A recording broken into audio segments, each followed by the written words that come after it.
And good afternoon, a little bit after 1 o'clock. Together, we're listening to 90.7 on the FM dial. KPFK Los Angeles out of Santa Barbara County, 98.7 FM. And, of course, streaming for the world at kpfk.org. It's Intervision time. Hi, hello, howdy. Michael Benner, your host till 2 o'clock this afternoon. Friday Intervision, a program about spirituality and health, a program about metaphysics and mysticism, about developing consciousness.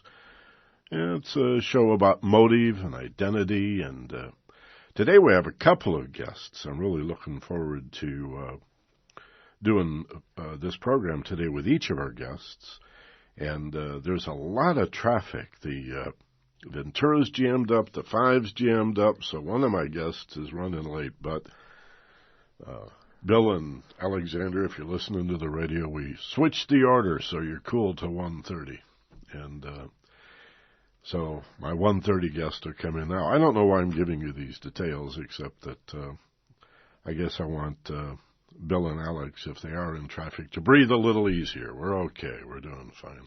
Let me get right to it. This first guest you may have seen on Larry King last week. I bet even more of you saw him in the film The Secret, which is, it's just a groundswell, such a hot buzz around this film.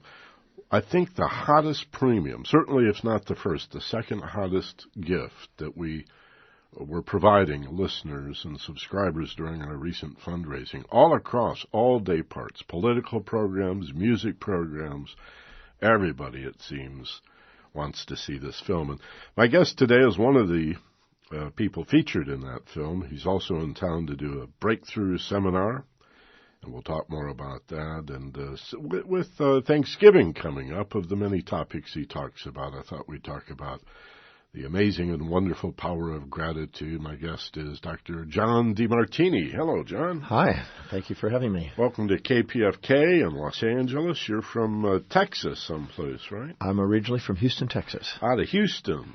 Yes, I really don't reside there today. I travel pretty well most all the time, but I still have a headquarters in Houston, Texas. Do you like travel? I love travel. You're doing these breakthrough workshops? Is that what keeps you on the road? Yeah, that and many other programs I do, and so I've been blessed to speak. I've spoken and done that program in 52 countries, and I've traveled in about 86 countries, so I'm on the move. Now, you're a chiropractor by trade. The doctor is a chiropractor, is yes, that right? I'm retired from actual practice. I'm mainly full-time speaking, but I definitely align spines and minds with the divine to help people feel fine. And I used to practice galactic chiropractic and only accept space cases. That's what I used to tell people for fun. That's great. That's sort of a wrapper on the side. Well, my dream was to be a teacher, healer, and philosopher since I was 17 years old. I'm 52 now, so I have been focused on that. And chiropractic was so philosophically aligned to what I had been studying that I fell in love with it, because it believed that the body, mind, and spirit had an innate potential to bring healing, and there wasn't an excess of organs and a deficiency of drugs in beings. There was simply the power that made the body, that had the capacity to heal the body. And I just loved that, and I felt in tune with that, and I love working with my hands and hearts and minds with people. So there was no transition from chiropractic to personal development. You've always been in that. I was speaking all the way through chiropractic college. I made it through college doing what I'm doing today. And when I was in practice, I built a very large practice, one of the biggest in Texas, doing this. So I had health education awareness lectures, and I had my own television show, and I was doing radio on a regular basis and this is what I love doing. So I've been doing this since I was almost a teenager. Yeah, me too. I really do. The human potential movement, we called it, in the late 60s and the early 70s, and then it began to change and grow. And, watching you guys on Larry King the other night with my wife, Doreen, we were just sitting there and saying, well, finally, is this what it takes? I mean, the idea that basic metaphysics, personal responsibility has been made into sort of a partisan political issue when of course, the concept is psychological, philosophical, even theological in a way. What do you think of the fact that The Secret and What the Bleep, and, I mean, there have been so many wonderful books over the years. Is this the wave we've been waiting for? Well, for so long, people have questioned whether or not the world was ready for these ideas in the general market, because the metaphysical community had been touting these ideas for many, many decades and possibly centuries when you think about it. But because even Aristotle referred to that everyone around you is a reflection and these types of things. So I guess it's just an idea whose time has come. And somebody had the courage to be willing to go through the ridicule, the opposition, and eventually the self-evidency to express what's true of the heart. And I believe that it's sooner or later, if you persevere on something, that eventually it emerges. And the secret is an expression of the law of attraction, and the law of attraction is what the people behind it were using to create it. Larry King asked me on the show, John, do you think that this attitude and this intention has any merit? Do you have it has any value? And I said, Larry, I can show you in my book of goals that I was going to sit here and talk to you and here I am. So, yeah, absolutely. And I have a book of, I guess you'd call it a dream book, that I started when I was, in 1972 I started, 17. And that is a multi-volume set today. And I'm amazed at how, when we focus on something, how we create it. A goals list. If you want to call it that. It's very highly refined and articulated and re-edited clarity about what I want out of my life. Because I realize that if you don't plant flowers in the garden of your mind, you're going to always pull weeds. This law of attraction, is it the same as Christ's admonition that you reap what you sow? Is it in relationships, the golden rule? Is this really a principle from time out of mind? I believe that it is innately inside the human being and in the human psyche, this law of intention. We have a set of values, each of us, that's unique. It's like a fingerprint. And whatever is highest on our values is where our order and discipline is, and whatever is lower on our values is where our chaos is. And our hierarchy of values, this priority of value system, determines how we sense the world and act upon the world, how we attend to it and how we intend upon it. And so what's innermost in our being and what's most meaningful to us and most important to us is literally determining our intentions. And our innermost dominant thought, consciously or unconsciously, is expressing what's highest on our values and what's most important in our life. And we are literally, with our awareness, becoming aware of the opportunities to fulfill it, and we're acting on those opportunities accordingly. So we literally are manifesting and noticing all the synchronous opportunities that surround us because of having clear intention. So the secret describing this law of attraction is really taking something that has been known and putting it and articulating it in new ways and bringing it into a kind of a quantum world and demonstrating it for people and giving people permission to shine. Can we say that one way of describing this secret, this law of attraction, is that life really is a self-fulfilling prophecy? I'm a firm believer of that. I have a program that I even call the Prophecy Experience, and that is becoming the captain of your ship and the master of your destiny. I believe that you can create that. I'm a living example of what is known to be created. I mean, I've literally mapped out how I would love my life. And if I showed you the book and when it was written, because I've documented all these years, and you see how they're manifesting, it'd be impossible to convince me that it's not possible to create the life you dream about. It's absolutely doable. Or that you worry about. Or that you worry about. Because if you're distracted by infatuations or resentments, and you're exaggerating others and minimizing yourself, or minimizing others and exaggerating yourself, and are distracted by those things that consume space and time in your mind, then yes, even your fears and guilts can occupy your mind and you can continue to manifest that. But that's okay too, because that's bringing into your life the awareness that those things to be frightened about are illusions. And they're not even real anyway. Well, and one could also say, if they're optimistic enough, opportunities to learn. That's exactly what they are. Yeah, it's not all bad. No, I don't even put those moral imperatives onto things. I don't find that productive. Well, sometimes, especially neophytes, will talk about karma as if there's such a thing as bad karma, which to me seems like calling some gravity bad gravity. Well, I always say that with one person with one set of values, if you do something that challenges the values, they label it bad. To another person with a different set of values, they see that same activity as good. So how can we call it good or bad karma? It's really just an action, and people with different value systems react accordingly.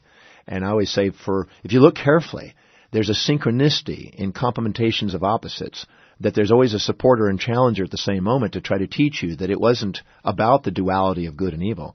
It was about love. Now that brings up the idea of the law of attraction in relationships, which I referred to a minute ago as certainly including the golden rule, but let's talk for a moment about romantic relationships, intense relationships, that what attracts us to another person, we always think of as the warm, fuzzy presence of love. But doesn't that attraction, that metaphysical, magnetic nature of consciousness or awareness, also include an attraction toward what each of us brings out of the other that needs healing?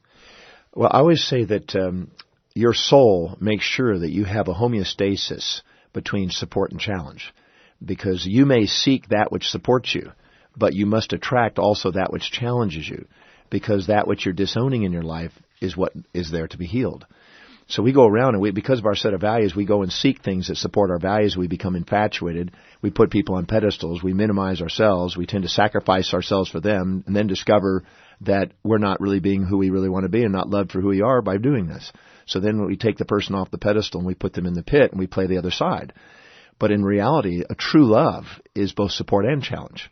I like to joke with people on stage. When you love somebody, you have a time when you're attracted and times when you're repelled, and times attracted and times repelled. And this is the very motion of lovemaking, the combination of attraction and repulsion. And this is what makes true love, the synthesis of these opposites, not the pole of one side. Well, we all expect the warm fuzzies. I guess we're sort of naive about love. We all think that... Well, I think that people are actually having what they think is love is actually the addiction of dopamine and endorphins, inducing because of the infatuation and things that they think support their values. We're in love with the feeling of love. Yeah, it's an addiction, and the real love is transcendent to the addictive phase. And it's something that is, I always say that true love is eternal, and the infatuation phase is a transient phase. And you have to distinguish between the two. You're teaching in Los Angeles this weekend. Yes, I'm here to do the breakthrough experience. Tell us a little about it. Well, when I was 17 years old, I almost died. I was living on the north shore of Oahu. And I met the great Paul Bragg, who was a great teacher. He was 93 at the time. And one night at a Sunset Recreation Hall in the north shore of Oahu, he came to speak. And I just happened to be there. And I was this long-haired hippie surfer guy that just happened to be there. And I was blown away. I was brought to tears. I was inspired. And he helped me identify what I wanted to dedicate the rest of my life to, my mission. And that was 34 years ago in about a week. And he's a Hawaiian guy? Yeah, well, Paul Bragg was the guy that did the Bragg's amino acids and the health food stores. He set up American health food stores. He's an amazing guy. I don't know the story of this. Oh, he's an amazing guy. I know the He has a daughter who's 100 years old today, still lectures. And her name's Patricia Bragg. Oh, my goodness. Amazing person. So is he like a kahuna shaman? Or? No, he was an American person. I see. But he just was dedicated to health. And Jack LaLanne was one of his students and many people. Anyway, that night when I saw what I wanted to dedicate my life to, my life changed. Huge. I mean, it was like I was a hippie surfer guy making surfboards, and now I'm going to be a teacher kind of thing. From that night on, after him impacting me, I said that somehow in my own life, I want to do the same thing for other people. And so 34 years ago, I went on a quest to find a way for me to be able to be an inspiring teacher for other people to do what he did for me. So the breakthrough experience is... what I have basically attempted to do is to synthesize the 34 years of research on human behavior and metaphysics and philosophy and personal development, and synthesize that and bring out the best of the best I can bring to do exactly what he did for me, and that is help people find their mission and be inspired by it and clear and help to manifest that in their life. Is this a 1 or 2 day workshop? It's a 2-day program. And what can you do in 2 days that's really a breakthrough for people? Well, I've been blessed to develop a methodology, which is a series of very specific questions that allows people to see the hidden order in their daily apparent chaos. Because I truly believe there is a hidden order and a hidden intelligence that permeates the universe, that when we have true view, not partial view, instead of ignorance, we see whole and wisdom. When we do, we see a whole hidden order that's there. And we're open our heart with gratitude. And when we do, the voice and the vision on the inside becomes more profound than all opinions on the outside, and we begin to master our life. So I developed a method that's a science, a reproducible, duplicatable process that a person can take any piece of baggage that they experience. It could be relationship issues, it could be conflicts, it could be incest or rapes or whatever, it doesn't matter. There's a way of going through there, asking a series of questions, having a new awareness and a new perception about the event, and open your heart to the event and realize that it's all part of a perfection for your life, and it's guiding you and directing you. Because anything in your life you can't say thank you for becomes a burden and a baggage for you. And anything you can say thank you for becomes fuel of opportunity. So I help them see that. And would you say that again? I just, forgive me. I just said, That's well, heavy. anything Say that you again. cannot say thank you for in your life, you have not seen truly. You've seen part of it. If you are infatuated with the past or resentful over the past and created fantasies or nightmares over an event, you're not seeing whole. Because when you're whole, you don't see fantasies or nightmares, you see love. And you see something to be appreciative of. And you see the hidden order of life. And anything that you have not seen that order of, becomes baggage and weighs you down. And instead of having the wisdom of the ages with the aging process, the method that I've developed is to help people have the wisdom of the ages without the aging process, to help them ask questions, to see the other side of what they're experiencing in the past or potential future, and see the balance of life. Because in truth, there is a balance. There's a homeostasis. In physics, they know that electromagnetism can never have a positive without a negative. They know in magnetism, you can never have a positive without a negative pole. But in human psychology, mythical psychology here, people are searching for a monopole. A happy without a sad, a kind without a cruel, a positive without a negative. And what they do is when they don't get that, then they feel hurt because they are addicted to a fantasy of a one-sided magnet in life. And our magnetism in life is surged to the degree that we can embrace both sides of life. And any moment in our life where we don't see both sides, we have an incomplete magnet, which magnetizes us to repeat that cycle until we see the whole magnet. It's very important material here you're talking about. In Buddhism, this would be the third way. In Kabbalah, it's the center pillar. It's certainly what's been missing in politics, and we're seeing a little bit of it this week. I hope we can hang to it. There's a change going on there. I'm so tired of hearing people talk about energizing the base. Screw the base. What about America? The base wasn't in New Orleans. We saw what happened there. So this is a very important philosophical concept, isn't it? Well, I believe, I was 18 years old. I was sitting in my parents' house.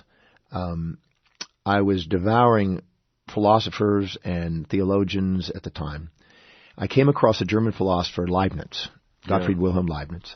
He and Newton were the ones that simultaneously emerged the calculus, the mathematics. And the calculus actually, which is a tool in mathematics to get the infinitesimals, was actually theologically driven because they wanted to know what it was like to actually come to presence. The monad. The monad, as Leibniz described in his monadology and theodicy. So what was interesting as I was exploring this book, The Discourse on Metaphysics by Leibniz, he said in the first chapter, there's a divine perfection, a divine beauty, a divine love, a divine magnificence that permeates the universe that most do not understand or are even aware of. Those that do, their lives are changed forever. Those that do not, they wisp through life, blown by the winds of change and opinion. And I said to myself with tears in my eyes, because it touched me, I said, I want to know what that is. And then I dedicate my life to finding a way to help people experience that. That's what the method's about. Dr. John D. Martini, my guest on Impact to 1:30 this afternoon. We have two guests today. You may know John from The Secret, this groundbreaking DVD that everybody's talking about, and you'll see soon if you haven't seen already. I've talked to people, and they insist I've seen it 15 or 20 times and get something more out of it each time. Let's follow on to this idea of what Stephen Hawking, I've heard him refer to the ultimate grittiness of the universe, this tiniest... Well, according to modern cosmology and physics, there's a concept called Planck's dimension. Max Planck is the one who created the concept of the quantum. And it is a very small miniature unit. It is, in space, it's 1 × 10 to the negative 33rd centimeters. In scientific notation, that means a tiny little piece space. Of, yeah. And since the speed of light is a relative constant, what happens is it travels that distance in 1 × 10 to the negative 43rd seconds. So this little unit of time and this little unit of space are the minimal units of existence. And everything in the universe is a multiple of that, an integer multiple of that. Now, what the alchemist at one time searched for is to find the universal solvent, that which is common to all things. So what the alchemist had looked for, which was the secret to the universe, you might say, was this thing that now Max Planck has compiled as the quantum. So when we look at it, everything in the universe, including our own consciousness, emerges from this quantum state. Space, time, energy, and matter, and consciousness, which is the link between them, all are quantum and quantum derivatives. And what's interesting is the physics and the laws that govern that, although debatable by some rationalists and metaphysicians, have been argued about whether it has anything to do with consciousness or not. There's a way of demonstrating, beyond question, the relationship between quantum physics and consciousness. And I have developed that in my methodology because we are actually taking people and demonstrating the non-locality and the entanglement principle of quantum physics in the seminars by influencing people from distances, even across the world into different countries of Australia, and duplicating this over and over again to where people are just having their mouths open. Because the truth is our consciousness and space-time, energy, and matter are inseparable.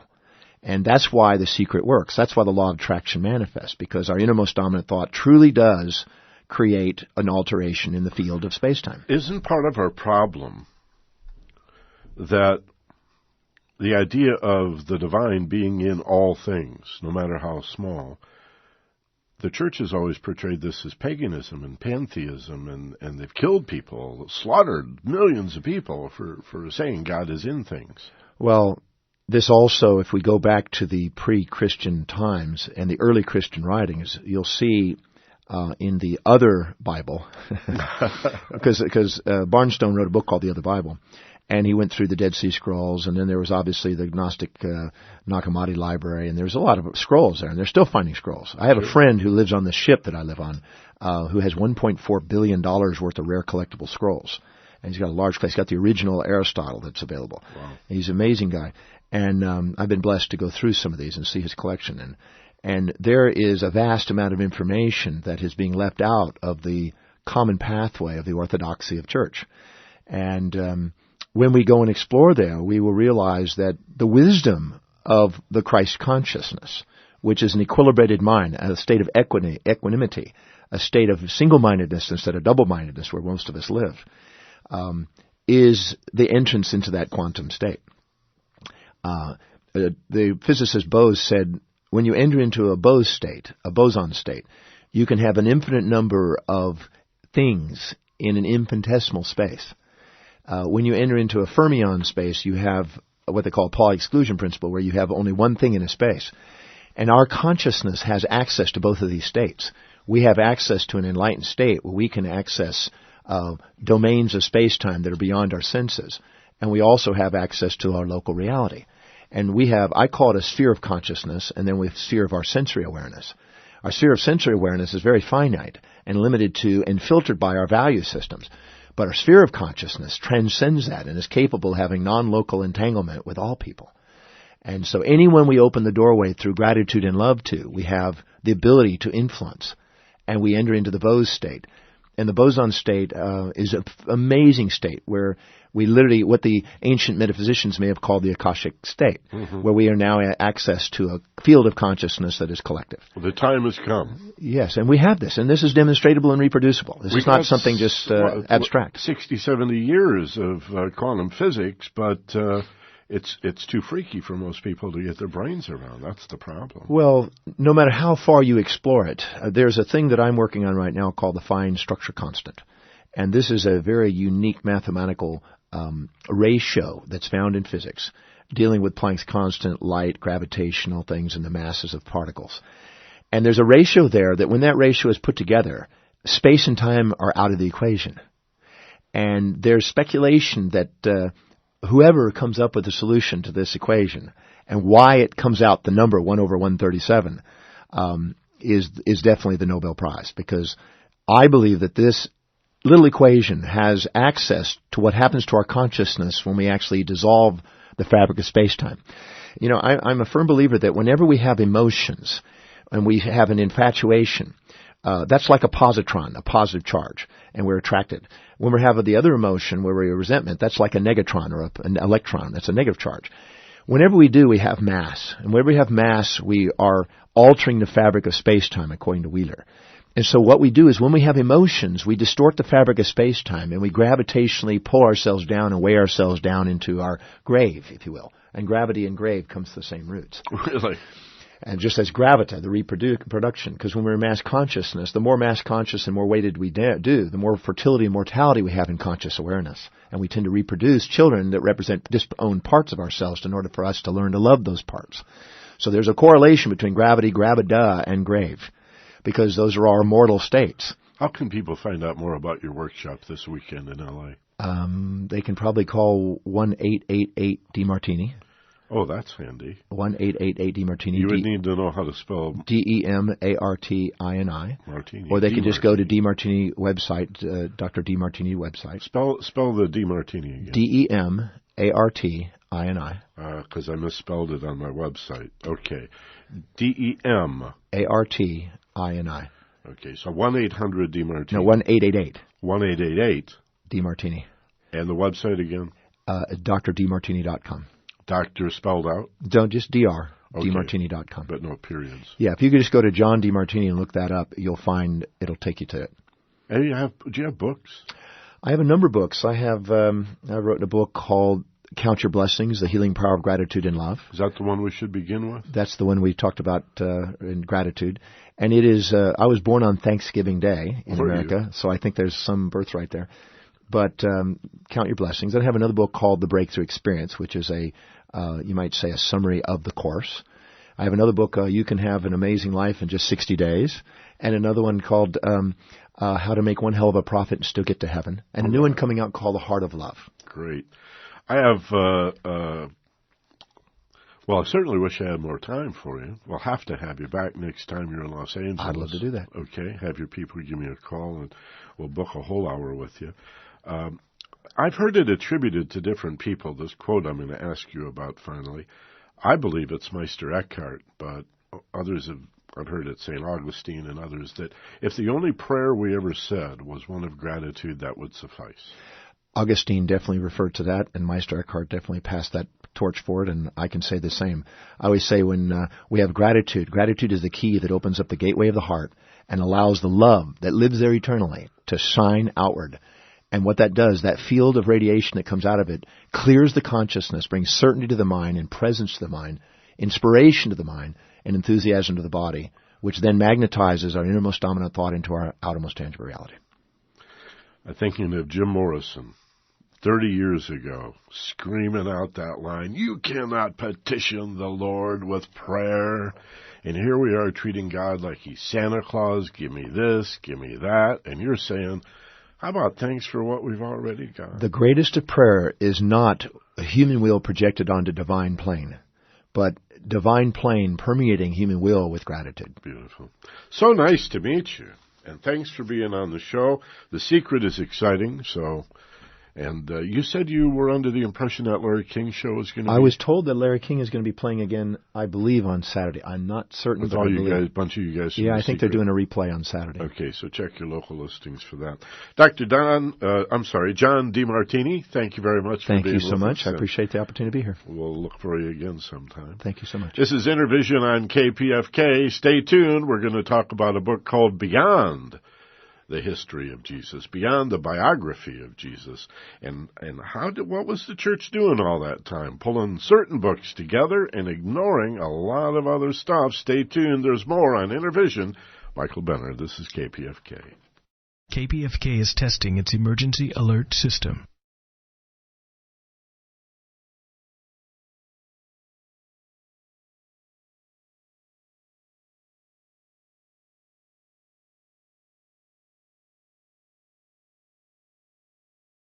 This has been a test of the emergency alert system. KPFK serves the greater Los Angeles area. And that we simply cannot impose our will on another people, and especially when we have absolutely no understanding of their culture. They're shooting at you and you're killing them, and killing people is hardly a way to liberate them. Sundays, 9 a.m. to 2 p.m. That's Sundays, 9 a.m. to 2 p.m. Soldiers are beginning to ask themselves, am I making these sacrifices for a good cause? Am I being lied to? Is this fraudulent? I hope these stories are tools to help us figure out a way to stop the war. That's Sunday, 9 a.m. to 2 p.m. Tune in to KPFK. Tune in to hear revolutionary media broadcasting. And what effect does demonstrating in the streets have upon setting the agenda and changing policy? That's Sundays, 9 a.m. to 2 p.m. Get your weekly Sunday public affairs fix. 90.7 in LA, 98.7 Santa Barbara. Live worldwide at kpfk.org. And until next time, peace and love remain strong. Hello, this is Blaise Bonpane. Please listen to World Focus this Sunday, KPFK Los Angeles, 90.7, 98.7 Santa Barbara. My guest will be Joshua Holland, a columnist for Alternet. 10 a.m., Sunday morning, KPFK Los Angeles. That's it. Right here in the middle of Los Angeles, KPFK, at the heart and soul of the whole thing. This is Intervision till 2 o'clock this afternoon. My name is Michael Benner. My second guest for the balance of the hour today is Alexander Shaia. And Alexander is the author of a book entitled Beyond the Biography of Jesus. And you got to help me with the subtitle, because that's got a new word in it for me. It's got a new word that I coined, Journey of Quadratus. And that's the 4 books of the New Testament? It is the 4 traditional Christian Gospels. How did you come to write this book? Long story. Short story. It's been working on me for 30 years. 7 years ago, on a cold night in New Mexico where I live, I had a moment, an epiphany, a revelation, however you want to say that. And 5 years of research, and 2 years later, now the book. And what was the epiphany? Write this book, or? The epiphany was that the early Christians were looking for 4 texts. And this has been generally known for a long time, but no one has ever been able to describe why 4. Why was the number 4 so important that it was going to determine the number of the Gospels that were going to be put into, quote-unquote, the official canon? And I'm a great love of the Dead Sea Scrolls and all the latest findings in the papyri, etc. But there is a reason beyond politics and patriarchy about why these were the 4. Now, Dr. DeMartini just mentioned the Nag Hammadi Gospels, so-called Gnostic Gospels, the Dead Sea Scrolls, and other scrolls, lesser known, that have been discovered, and I guess are still being discovered, still being translated and worked with. Is what you're talking about part of the resistance of the church to want to know about these new revelations? Because they're stuck on 4? The church is stuck on 4 for a very important reason, which, to the title of the book, has nothing to do with the biography of Jesus. It has everything to do with what John was just talking about in terms of spiritual practice and consciousness. And there's a phenomenal story underneath the 4 Gospels that makes them a whole different order than anything else that was left aside. And so, when you start talking about numbers, I'm thinking not of what we know of as numerology, but and my wife is the expert on this, gematria, the old Jewish Kabbalistic approach to letters and numbers representing the same thing. Is that part of what we're talking about? Is this gematria? It's part of it in this way. The very first person who we have any written record of as talking about why we were going to choose 4 Gospels is Bishop Irenaeus. The year is 180. Irenaeus' people are being horribly massacred, and he wants to give his people the right spiritual text to pray. And the very first thing he says is we're going to choose 4 texts because all natural and divine law is his word quadriform. I took his word quadriform and restated it in something I think of as much more poetic, quadratus. In essence, what Irenaeus was saying is that all great spiritual practice is built on 4 questions, and the 4 spiritual practices which flow out of those questions. Underneath that is universal consciousness, Christ consciousness. It's being described as you just heard in terms of quantum physics, et cetera, et cetera. But there is a story underneath the 4 Gospels set in a very particular sequence. And the 4 questions are, how do we face change? How do we endure suffering? What's the meaning of joy? And how do we serve? And each one of these gospel texts was chosen because it gave the question and the practice to one of those questions. The Gospel of Matthew was chosen because it answers the question of how we lean into or welcome change. I love the phrase today, how we welcome insecurity. I've never heard these. I've done a lot of reading. Is this something you intuited, you realized, something you discovered through empirical research? Both. 30 years of working to find this answer. And then in a night, on a very cold night with a very dim light, you're sitting there. And I had a spurious thought that came through my heart.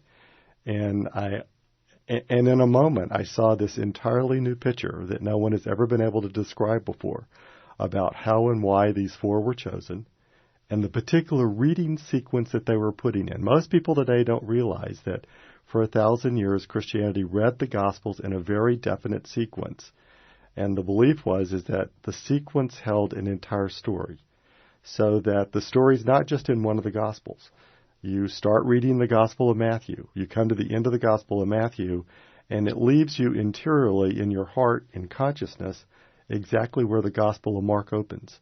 You read the Gospel of Mark, it leaves you where the Gospel of John opens. John is the third Gospel in the sequence. You read the Gospel of John, and it leaves you interiorly exactly where the Gospel of Luke opens. And the reason that the early Christians could so clearly intuit this is that they already knew that the cycle of spiritual practice is you face change. As you face change, you seem to move into a time of great suffering. Suffering is largely, as we just heard, about a dual perspective, and duality is never the truest nature of the universe. It's always unity.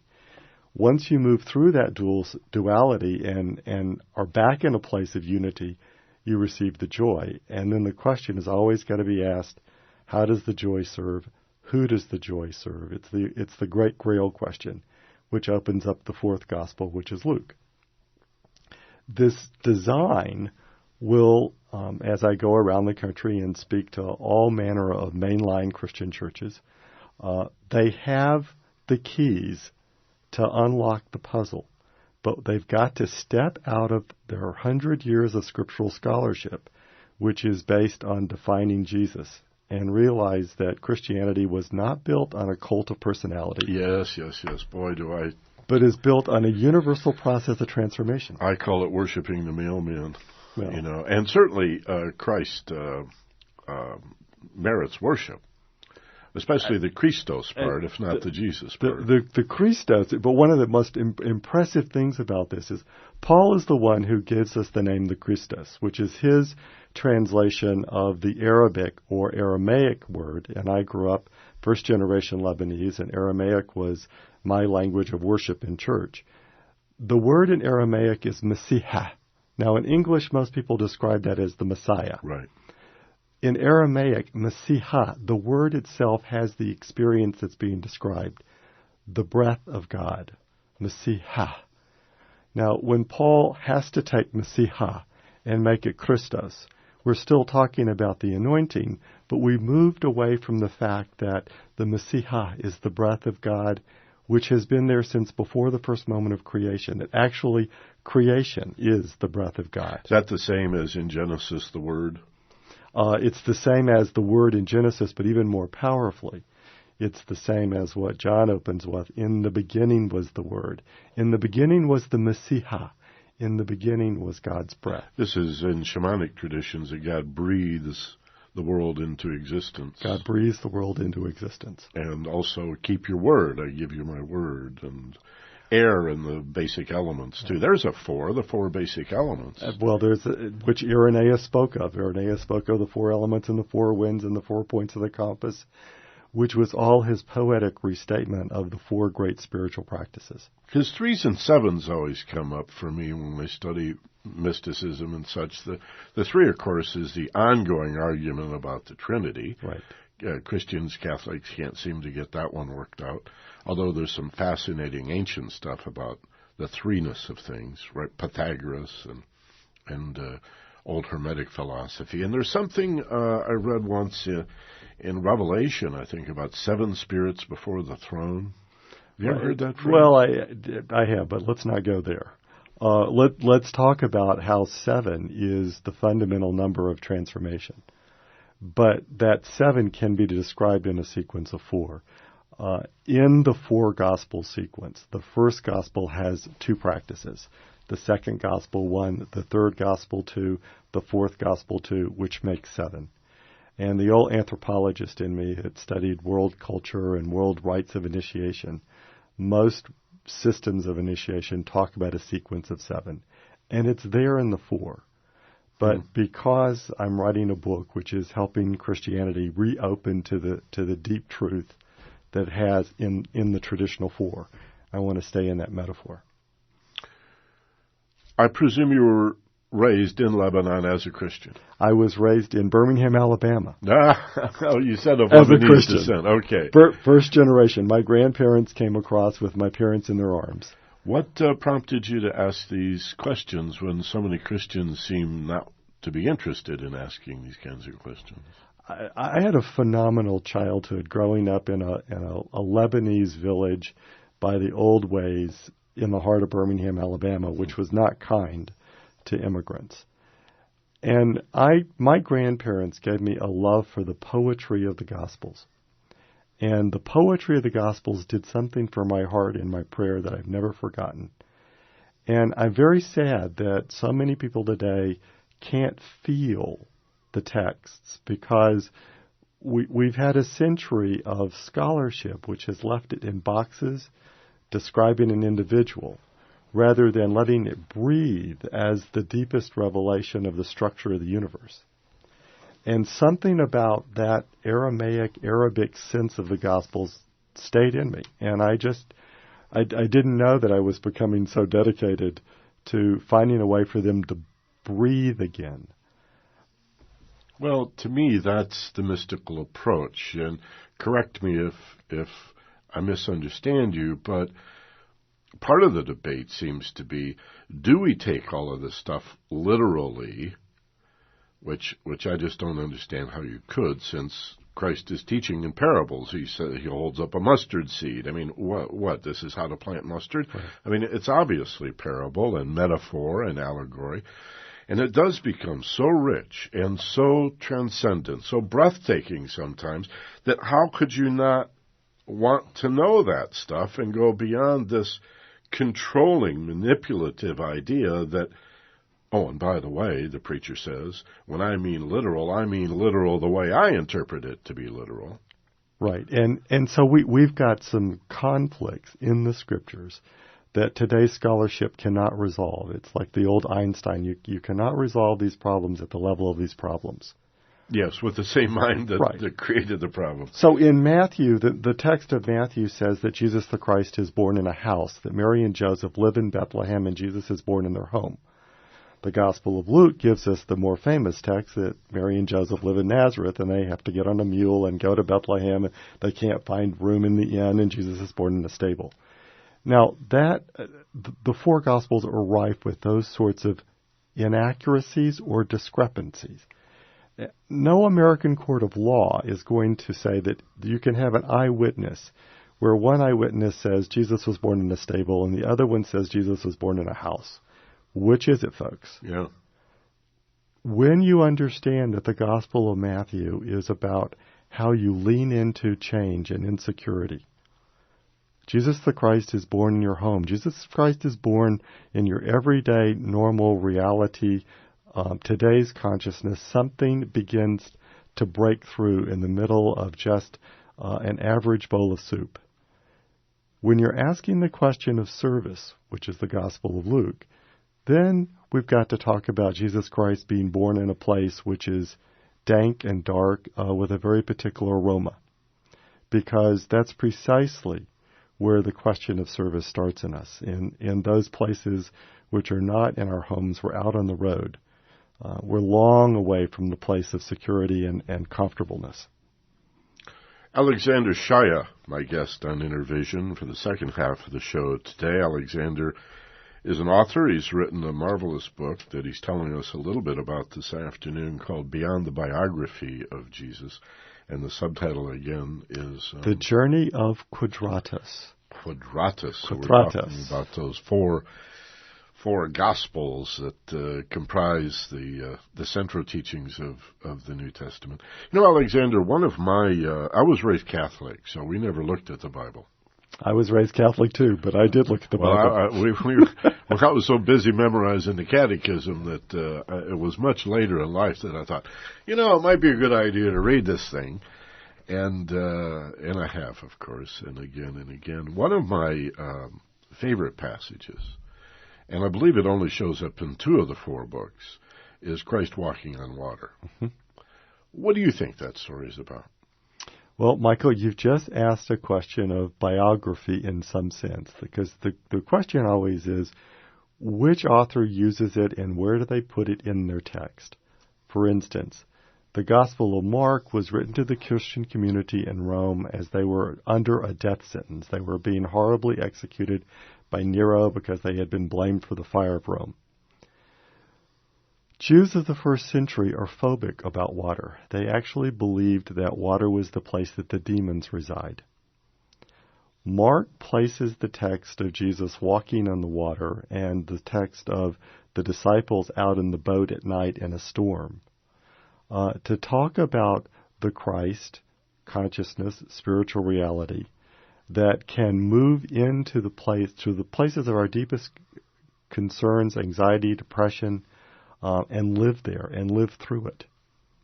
So in each one of the Gospels, where the story is placed and in the context of how that author was speaking to the spiritual practice that his community needed is the more important question than the story about, quote-unquote, Jesus walking on water. Jesus walking on water is a question of biography.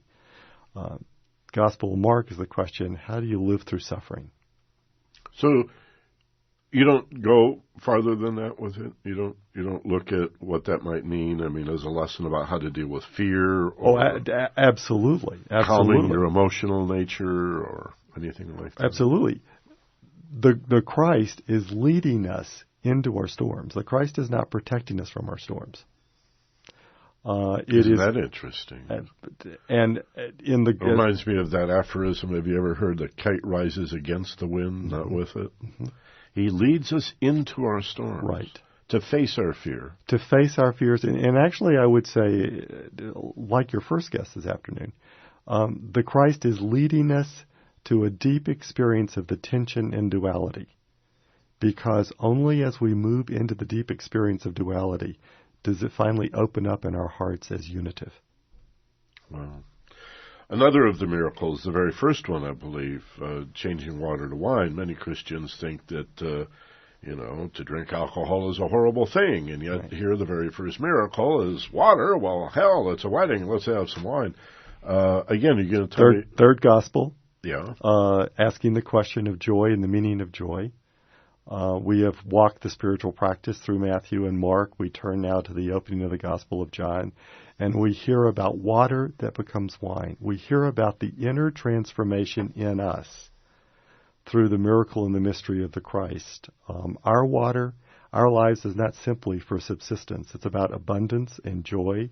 It's about fullness, and it's about unity. It's about understanding that water and wine are the same substance. Is it also about redemption, uplifting, salvation?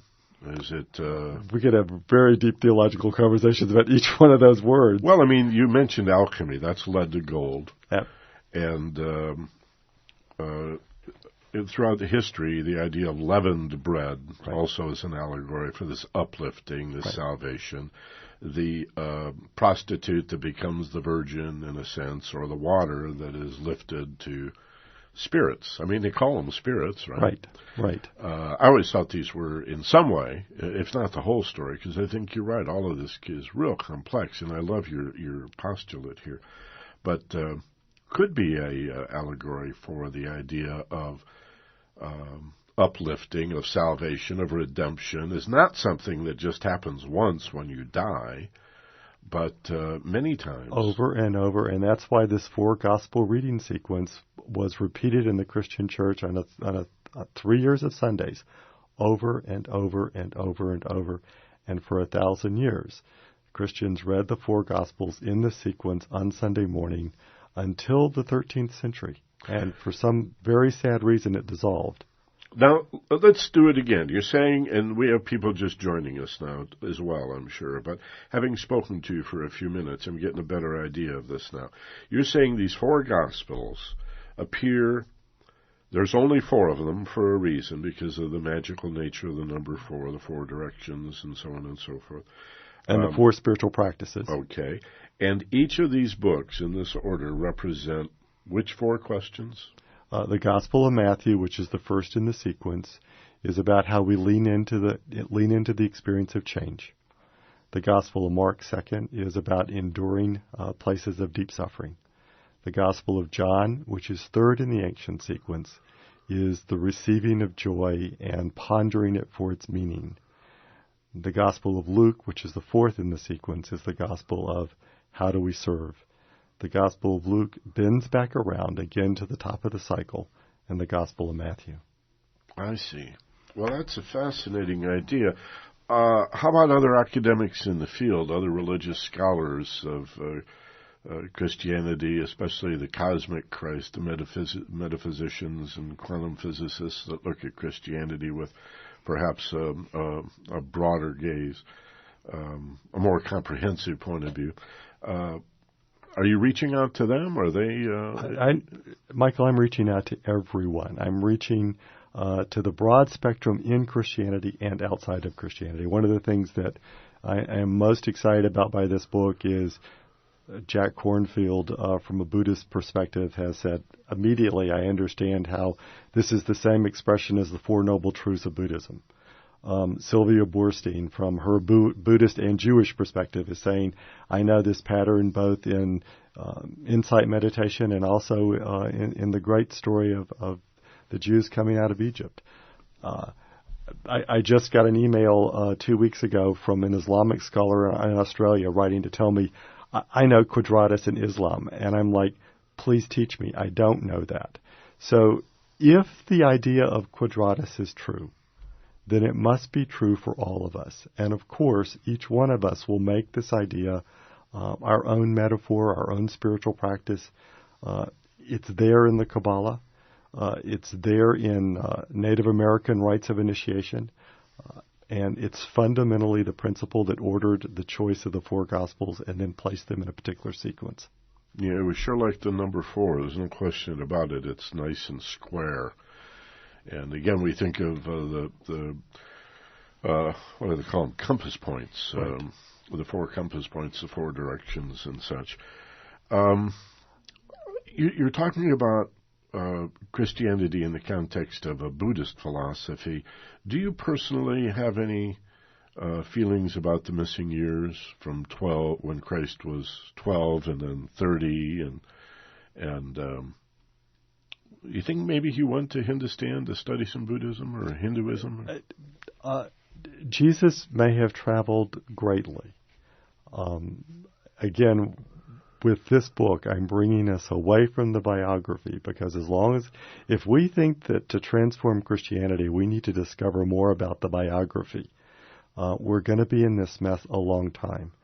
Christianity, if it will understand that the choice of these four was ordered because of spiritual practice, and there's a grace and a mystery and a consciousness that lives in each one of those spiritual practices, Christianity can begin to move again, our culture can begin to move again. It saddens me sometimes that people who often claim to be the most faithful know the least about other religions. Yeah. Do you think it's incumbent upon a good Christian to have at least a modicum of knowledge about the other major religions, especially perhaps? I do. One of my best theology professors at the University of Notre Dame was a great person by the name of John Donne. And John said it's incumbent upon every Christian to do what he calls crossover into other traditions, other cultures, and other faiths, and then come back home with a wider and more compassionate perspective.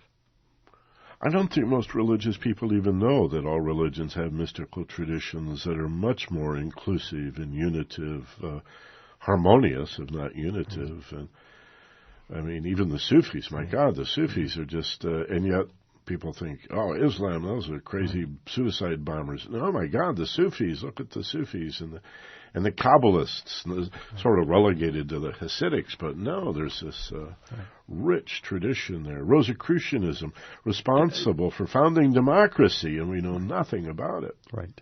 It's just stunning to me that we can get this far into the game, and most wars are fought out of religious ignorance. My God, no, my God, like school, little children. I mean, there are two messages that I've got with this book right now. One is welcome in security. Whatever the new culture, the new spirit, the new world, welcome in security. That's the only way we're going to get there. Get used to and secondly, look for the unitive. Look through our dualism to the unitive. It's there. It's waiting for us. It'll grow in our hearts. Yeah, I like the triune model of harmony in the center. There's unity on one end, the spiritual wholeness of things, and incredible diversity and uniqueness on the dual end. But it's the center, the heart and soul. That's the harmony of it all, I think. So beautiful. Yeah. There's a little riddle about how does the one create the many, and it's through love, through the Christos, through that harmonious nature that unifies the one and the many. I think it's a rich concept. Right, and from the Gospel of John, aligned with our mother faith, Judaism, we can talk about Yerushalayim, the place where diversity is bended into harmony. We're all out of time. Alexander Shaia, that's S-H-A-I-A, Shaia, Alexander Shaia. The name of your book again? Beyond the Biography of Jesus, The Journey of Quadratus, and the website is quadratus.com. Q-U-A-D, Quad, Q-U-A-D-R-A-T-O-S. Great. Alexander Shaia. Thank you. Thank you, Michael. Appreciate you being here today in KPFK. Good luck with the book. Thank you. And your research. Thank you. We appreciate it. And thanks also to Dr. John DeMartini, who was our guest during the first half of the program today. Thanks to D'Angelo, our engineer, to Brooks, our producer, to Doreen Key, Mike Kim, Kurt Wyman, so many people that help us with this show. Also, podcast from my website at theagelesswisdom.com. As always, be gentle, love life, and take care of each other. This is Michael Benner.